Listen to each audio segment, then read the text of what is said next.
Welcome to Mighty Married Moms. Join us at our kitchen table twice a week as the Mighty Married Moms, Debbie, Linda, Wendy, invite spectacular guests to weigh in on staying sexy, vibrant, and healthy, building marriages with soul-satisfying connection, raising happy, healthy, successful kids. Conversations with Mighty Married Moms will bring you closer to the life you really want. Episode 58. Hello everyone, welcome back to Mighty Married Moms. We just had a wonderful conversation with Luis Congdon, a relationship coach from Seattle, Washington area. Mm-hmm. What a find. Thank you, Debbie, for finding him. He was just stuff. Terrific. Actually, he said he sought us out, which is kind of cool. And Luis Congdon had some amazing things to share with us about how to keep a relationship healthier and more connected, and what can kind of tear at the fabric. Some of those things are pretty obvious, not being very respectful and not taking the time with somebody. So the big takeaway for me that he talked about, I think, was the love map. He gave us 3 strategies on how to stay connected. And I've certainly read about the love map because that is kind of a cornerstone of Dr. John Gottman's work. But the way that he characterized it is to really understand the internal world of my husband. Which is great. Isn't that a great way to frame it? Yep. Yeah, absolutely. Wouldn't you like somebody to understand your internal world and know what makes you tick? And, hopefully my husband does, and, other husbands do. It's a little bit like what Susie Miller told us about learning someone. Yes, learning. Yeah, learning you. Yeah, so there are different ways of phrasing what is essentially the same idea, which is you need to understand your partner and understand what makes them tick, as you say, Wendy, and what's important to them, what they're worried about, what their aspirations are. I love that when Louise said, what are their goals and their aspirations. I think that's a really great way to look at it. Do you know what else I loved? Was the fact that the guy that left in the morning at 7 a.m. to get on the train might not have the same stuff coming back in the afternoon. And he gave that example of, you send your child off to school in the morning and they've got a best friend that's, on the list, and then they come home that afternoon, I'm never talking to Joey ever again. It's so true. And that can happen. And that can happen to adults. Or what? Maybe not the best friend thing, but it's some sort of a significant shift. And if you're not checking in on a regular basis and you're not just really assuming that this person is growing and changing and being pushed around by life and worried or not worried or relieved or whatever, if you're not checking in and finding that stuff out, you're gonna miss the boat, and there's just gonna be more and more distance that can creep in to the whole system. And I think it's not even so much about the significant change that might happen one day or another day. It's the little changes that happen, right? Because we're constantly changing over time, all of us as human beings. So for what happens, it seems like, and this seems to be a common theme too, when people in marriage, they just think, oh, we've dated, we've courted, we got married, we know each other. So there's no work left to be done. And there's always work left to be done because we are growing, evolving people. And we have, our aspirations may change as we go through life, or our concerns may change, or whatever the case may be. And he talked a lot about, the 3 keys, right, to creating that kind of bond and that all about communication, good communication, effective communication, and making that commitment to spend time together. It's not all about the kids. It's not all about, doing whatever you need to do to take care of the house, the bills, all that stuff. It's, we're going to spend 10 minutes cuddling on Thursday morning. We're going to go for a 20-minute walk on Friday. We're going to have coffee on Sunday morning. Whatever it is, those little things make a huge impact. Definitely. Huge impact. Because it's saying you're important to me, and it's important to have time with you. And if you have to schedule it, schedule it. It's okay. It doesn't have to be spontaneous. Yeah. I know. It doesn't have to be no effort involved. Right. Yeah, put it in the date or whatever, your timer, or you're on your phone, whatever. Actually, schedule it. Makes great sense. And so I'm going to throw something else out here too that's totally related to this, and that is Carol Dweck's book, Mindset. It's come up periodically, and she has a whole chapter about relationships. And people go into relationships thinking about if it's meant to be, it'll just be, right? And that's the fixed mindset, which says I don't have to work at this, and if I make a mistake, then it's terrible and everything's wrong. Whereas the growth mindset can absolutely apply to relationships, and that goes into make an effort, make a commitment, schedule it and learn from your mistakes and then grow from it. And we're going to have to see if we can get Carol Dweck. If anybody who is listening to this has a connection with Carol Dweck, we want her on the show. Yes, that'd be great. That'd for be lots great. of reasons. That'd be great. Yeah. You know what it reminds me of too? Remember Scott Haltzman, one of our first interviews? Yeah. Or first kitchen table conversations? Remember he said, why is it okay that you expect your 5-year-old to change into a 9-year-old and you're going to keep up with the different things and the 17-year-old and you don't expect them. You don't go, oh, you're not a 7-year-old anymore. I'm leaving you. You're boring. I don't like these 12-year-old age string. Like we'd never do that. So why do we assume that the other adult in our life is not going to evolve, change, and grow? It's kind of a funny thing. He really characterized it in a funny way, but same deal. Just to really be careful. And I always flip this thing, maybe because I'm a selfish woman, but I always flip these things on their ear. I say to myself, I would love it if I thought that my husband spent time on a daily basis going, I wonder what makes Wendy tick. I wonder what's important to her these days. I wonder if she's feeling vulnerable in any particular way. Like I would be, and I think he does do that to some degree, maybe not every day, but I think he does do that because I feel it. But so if I'm kind of eating up this idea of somebody studying me.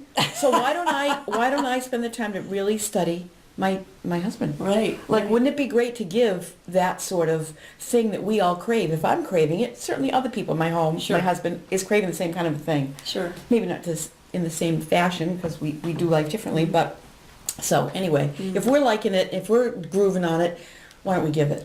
Yeah. Right? Yeah. Yeah. I have to say that he mentioned about communication, and sometimes when you really know somebody really well, and you are tuned in with their inner map, and you're in an argument and it's feeling kind of tense. A lot of times, humor can really release that tension. And I just have to say, my husband is just genius with that. I've seen him do it with kids. He's been a faculty member at the Walnut Hill School for a long time. He does it with students, and they respond really well. And he definitely does it with me. He knows when I am getting really frustrated, and he knows that he needs to calm me down, and he'll always find some way to do it. Often, I shouldn't say not always, but often through humor, and it lets me know, I love you. I don't really want to be arguing with you right now. And he doesn't have to say those words, like Right. he's just making a joke, and I understand it. Right. And I understand it's happening. It immediately calms me down. And it's like, yeah, okay, Right. let's reframe how we're discussing what we're discussing. Right. So I Let's think plug that's back really into each other. Yeah, it's really, really important.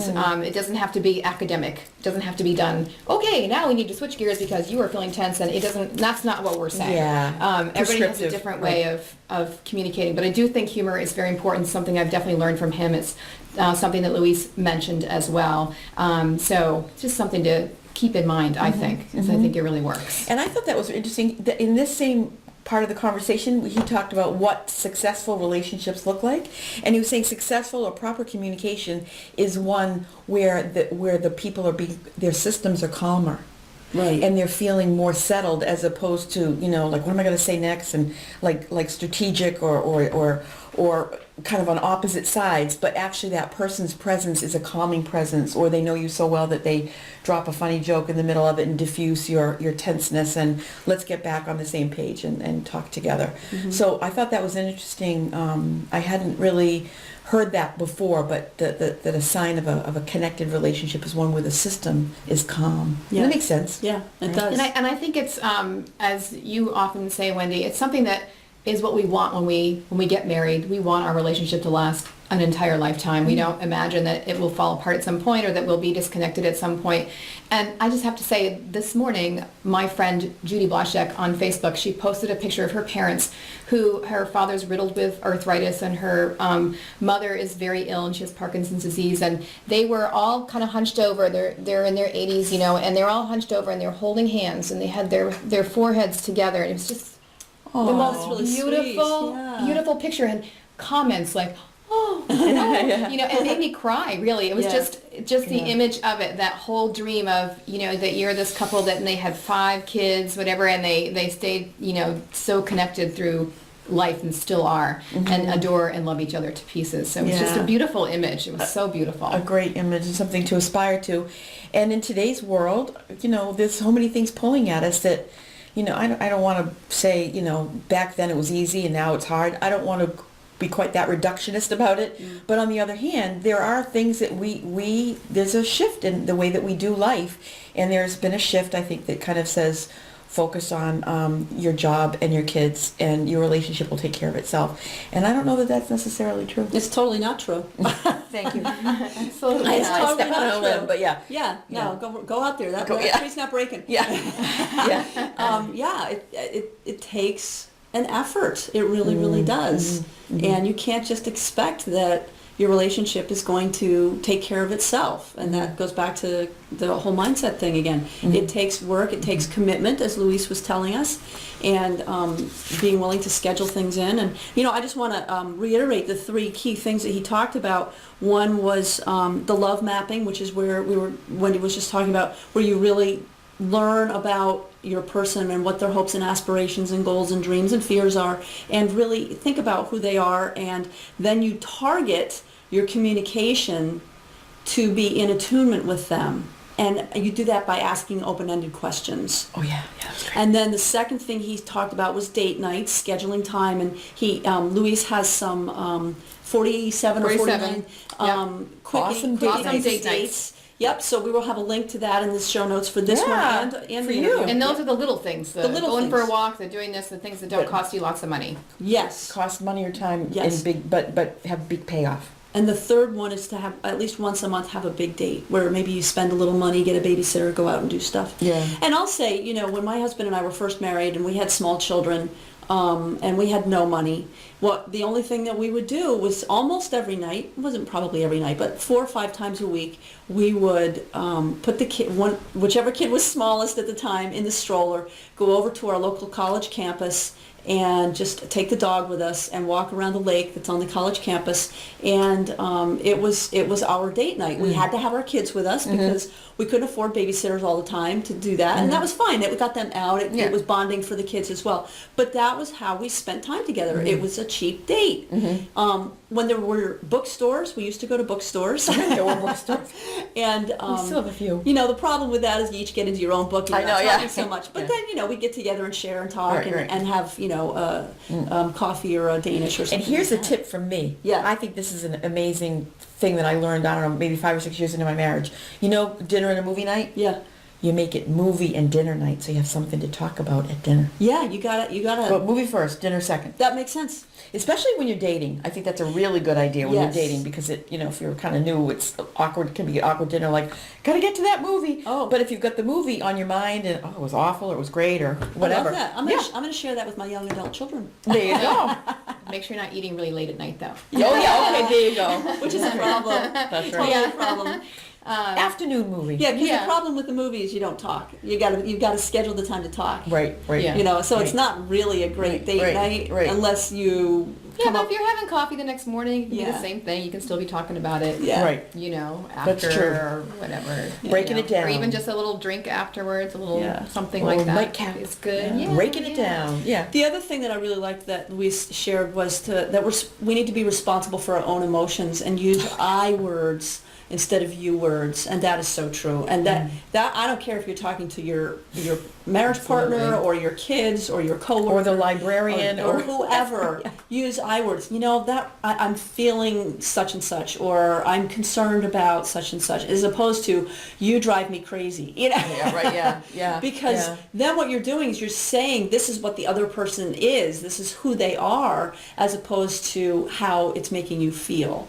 And you can't change the other person. The No. only thing you are responsible for is yourself. And you can't blame them for No. your stuff. Right, No. right. You have to take responsibility for You your own have to, stuff. Right. yes, absolutely. Your stuff is partly why they drive Right. you crazy. It's not Right. just what they're doing, it's how you are. Just Taking one it. thing you might love, I might not, and vice versa, right? Right. So it's just how you receive it. Right. Yeah, I love that, how you receive it. That's Yeah. really Yeah. good, Linda. This is one of my favorite things. If I'm pointing at you, and for our listeners, I'm pointing my index finger like you do when you're mad at somebody, sort of like a gun trigger.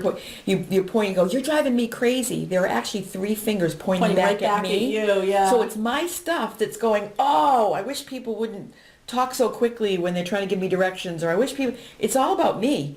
So it's not about them. But so if I find myself either literally pointing at them or, which I don't typically, or emotionally going, you're driving me nuts, I say, oh, something inside of me is getting stirred up. Right. So I think that's a helpful tip. Right, Marriages, definitely. kids, wherever. Absolutely. And then kind of the Absolutely. last thing before we wrap up is we just touched on the whole idea of change and personal change. And I really want to dive into that in the future, but Yeah. wow, that's so hard. We are resistant to change. Yes. Absolutely. Yeah. Aren't we though? Absolutely. Creatures of habit. Yeah. Yeah. It's true. Yeah. It's really hard. And I think that that's related to wanting a soft place to land in our relationship, like that we want something that's predictable, secure, maybe. So there may be something in there that's important, but yet how can you also make room for change and Yeah. a new dynamic? I like that. Make room for change. Yeah, how It's can that important. be brought Well, that in? Yeah, I think you're right. I think it is a place you want to be able to land because your marriage really is the core of your world. You know, it's your rock. It's the place that you feel safe. And but I think you can create it by doing these things. You can create that's always a soft place to land, as you say, right? As you're changing and growing, because you've built in the kind of relationship Yeah. that's able to take all that and still feel constant, because the constant is not changing. The constant is being someone that you can talk to, that you can share with, you can grow with. That's really the Right. constant, Right. is being able to have that person that you can always talk to and always feel safe with as you're growing as a person. Yeah, definitely. And as Debbie says, living on purpose. So take all these things and actually implement them and work on them so that you do have a conscious marriage, something that is very real and very intentional, as opposed to just Intention. sort of fly by night and waking up and going, where the last 10 years go? I don't know who this person is sitting next to me. No, live on purpose and live with intention. It's key. It's really Yes, key. definitely. So thank you so much for joining us. Thank you. And don't forget to go on to iTunes and subscribe to Mighty Married Moms. And while you're there, would you mind giving us a rating and a review? Yeah. And tell somebody about us. Don't keep us a secret. Yeah. We know that we are really tapping into and helping other people touch on things that are really critically important to a home life that just makes you feel great all over and is great for everybody that lives with you. Yeah. So thanks very much. Take care, and we'll see you soon. Thank you. Thanks. Thank you for joining us for this episode of Mighty Married Moms. Tune in twice a week on Mondays and Thursdays to meet fascinating and inspiring guests who will help you create the life you've always wanted. You can find these episodes and special gifts just for you at mightymarriedmoms.com, as well as a link to our Facebook community. where we continue the conversation around the kitchen table. Please also help share the love by leaving a review on iTunes. We'll see you next time.